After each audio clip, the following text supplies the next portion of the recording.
जन अधिकार पार्टी के जितेंद्र सिंह तंवर जी और साथ में है इनके रिजवान दहलवी, जो कि अभी 11-12 फरवरी को जंतर मंतर पर इन्होंने धरना दिया, भूख हड़ताल भी की, काफ़ी सपोर्ट कर रहे हैं अनुभव मित्तल जी को। तो उनसे बात करते हैं। सर, जैसे आप देख रहे हैं कि अनुभव मित्तल जी 1 तारीख से जेल में है, उनकी जमानत अभी खारिज कर दी गई है लोकल कोर्ट से, तो आप इस बारे में क्या कहना चाहेंगे, क्यों जमानत क्यों नहीं हो पा रही? देखिए, अभी जमानत तो अभी उन पे स्केम लगाया और डायरेक्ट जो है यूपी गवर्नमेंट की ओर से जो है FIR लॉन्च की कराई गई है और उसके बाद अनुभव मित्तल जी को कस्टडी में लिया और मीडिया ने जो बताया वो करोड़ रुपीज का स्कैम टोटल बताया है। लेकिन बड़े आश्चर्य की बात है कि जब अब जंतर मंतर पे देखा तो करीब 6 लाख लोगों का समर्थन और इससे भी ज्यादा लोगों का समर्थन वहां पे आया। उन लोगों का ये कहना है कि हमारे साथ किसी तरह की कोई चीटिंग नहीं हुई है, हमारे को जो अनुभव मित्तल की जो कंपनी है उसके द्वारा पैसा रेगुलर भेजा जा रहा था और जिनका पैसा डिले हुआ तो उनके साथ भी कोई चीटिंग हुई नहीं है। और अभी जितने भी अकाउंट जो सीज किए गए हैं इन्वेस्टिगेशन एजेंसी के द्वारा, उस पर भी जांच चल रही है।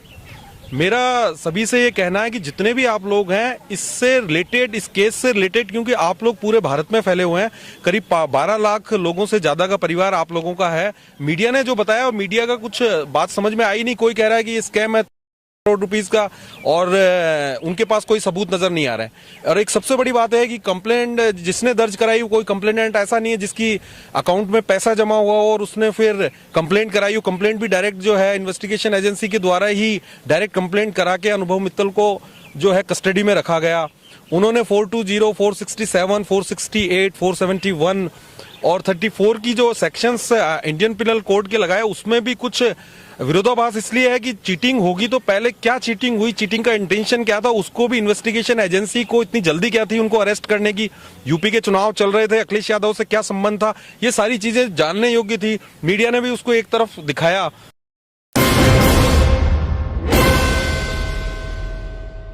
और रिजवान जी, मैं आपसे जानना चाहूँगा, जैसे आपने 2 दिन की भूख हड़ताल की जंतर मंतर पे, उसके बाद भी अनुभव मित्तल जी को जमानत नहीं मिली, लेकिन उसका कुछ असर देखने को मिला आपको? पूरा परिवार हिंदुस्तान से हमारे साथ है, मुझे बहुत फ़ोन आ रहे हैं पूरे हिंदुस्तान से और मैं सबका बहुत शुक्रगुजार भी हूँ।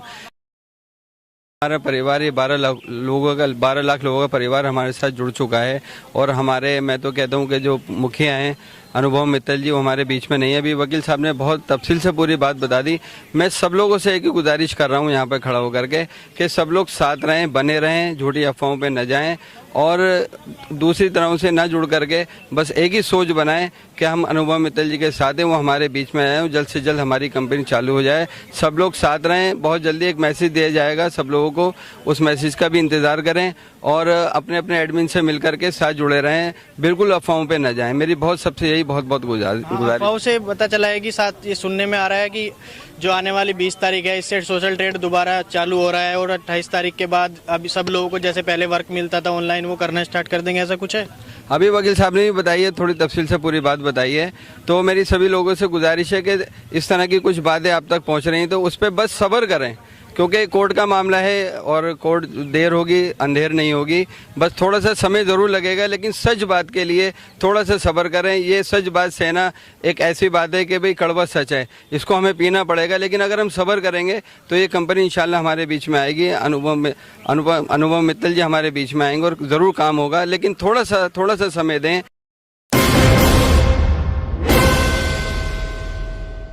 मामला था तो मीडिया को भी ये सोचना चाहिए था कि पहले अच्छी तरीके से इन्वेस्टिगेशन कर लें। बड़े चैनल की भी ये भूमिका बनती है कि अगर कोई न्यूज छापते हैं तो उनके जितने भी लोग हैं उनको पहले हर केस का एनालिसिस करना चाहिए, उसके बाद ही जो है वो केस की न्यूज जो है वो छापनी चाहिए। और केस की न्यूज भी जो छपे या मीडिया पे जो आती है, इलेक्ट्रॉनिक मीडिया पे आती है, उसका भी दोनों तरफ से उनका वर्जन आने चाहिए। अगर ऐसा नहीं है कंप्लेंट की तरफ से क्या है और इसके अलावा जो एडवोकेट का है उसका भी बताना चाहिए, ताकि दोनों तरफ से बात आ जाए। या एक केवल टीआरपी बढ़ाने के लिए आप एक तरफ से चैनल में न्यूज दे देते हैं, वो गलत है। अब इस मामले में हम आर्टिकल 32 में सुप्रीम कोर्ट से कहेंगे कि इसमें इंटरफेरेंस करें, क्योंकि 30 करोड़ रुपीस का मामला है और इसमें करीब 12 लाख लोग शामिल हैं जो ये कह रहे हैं कि हमारे साथ किसी तरह की कोई चीटिंग नहीं हुई है। कुछ लोगों का ये भी कहना है कि हमारे से जो है इन्वेस्टिगेशन एजेंसी जबरदस्ती FIR लॉन्च करवाने के लिए कह रही है कि भाई अनुभव मित्तल के खिलाफ आप रिपोर्ट दर्ज कराएं। मेरा ये कहना है कि भाई जब ज्यादा से ज्यादा उनको आईडी का जो पैसा था वो अब, रिजवान जी, शायद 15,000 रुपए से ज्यादा एक आईडी पे आप दे नहीं सकते थे, जो मुझे अभी पता लगा है। और बाकी जो आप लोगों के जो डिस्ट्रीब्यूटर हैं उन सभी से मैं अनुरोध करूंगा कि आप लोग अपने सीनियर को अपने डॉक्यूमेंट दें। अगर आपके साथ चीटिंग हुई है तो वो बताएं, अगर नहीं हुई है तो वो सारे डॉक्यूमेंट आप उसको सबमिट करें। उसके बाद हम सुप्रीम कोर्ट आएंगे और इसमें जल्दी हम एक आर्टिकल 32 में एक रिट पिटीशन फाइल करने जा रहे हैं ताकि सुप्रीम कोर्ट इसमें इंटरफेरेंस करे और मामले में जो है एक नई दिशा में हमको सभी लोगों को न्याय मिल सके और जनता को भी ये पता लग सके एक्चुअली ये है क्या स्कैम, क्योंकि ये शुरू से ही जो है काफी डिस्प्यूटेड मामला रहा है जिसमें कि मीडिया का और अन्य लोगों की जो भूमिका काफी संदिग्ध नजर आ रही है। सर यूपी एसटीएफ तो ये दावा करेगी जैसे पहले एक आदमी ने कंप्लेन की थी, लेकिन आज 9000 कंप्लेन दर्ज हो चुकी है। तो वो लोग कौन है फिर? अगर सभी जनता 12 लाख जनता उनके सपोर्ट में है तो 9000 कंप्लेन कैसे दर्ज हो गई? FIR थी भाई वो अभी जो उन्होंने जो कंप्लेंट जो मांगी है वो तो उन्होंने मांगी है। अब कुछ लोगों का अगर पेमेंट नहीं आया है, अगर कुछ लोगों का पेमेंट नहीं आया तो वो एक अलग चीज है। जिन लोगों का पेमेंट नहीं आया तो अब उनका डिले हुआ है या उनके जो रूल्स हैं वो लगभग 1 साल में उनको पेमेंट रिटर्न करने का था, तो उससे पहले इतनी अरेस्ट की क्या जल्दी थी? पहले वो कंफर्म कर लेते, क्योंकि अनुभव मित्तल कहीं जाने वाला तो था नहीं, वो लोकल यहीं का रहने वाला है।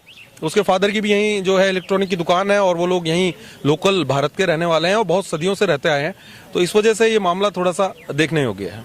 तो जैसे जंतर मंतर पे जो धरना हुआ था उसमें एक डॉक्टर गौरव ने एक स्टेटमेंट दी थी कि जो एसटीएफ का जो काम होता है वो भाग जाते हैं या चोरी वोरी का जो काम होता है वो देखते हैं, और जैसे इकोनॉमिक का हमारा केस है 37,000 करोड़ का, तो ये इकोनॉमिक विंग देखती है। तो इस पे आप क्या कहना चाहेंगे? ये सही थी या गलत? अब ये इनका जो है शुरू से ही स्टार्टिंग में जो इन्होंने किया, अब ये इन्वेस्टिगेशन एजेंसी का जो शुरू से रोल संदिग्ध नजर आ रहा है। किसके डायरेक्शन पे काम कर रहे हैं, क्या हो रहा है, अभी ये कितना प्रूव कर पाएंगे चार्जशीट में, ये देखना पड़ेगा।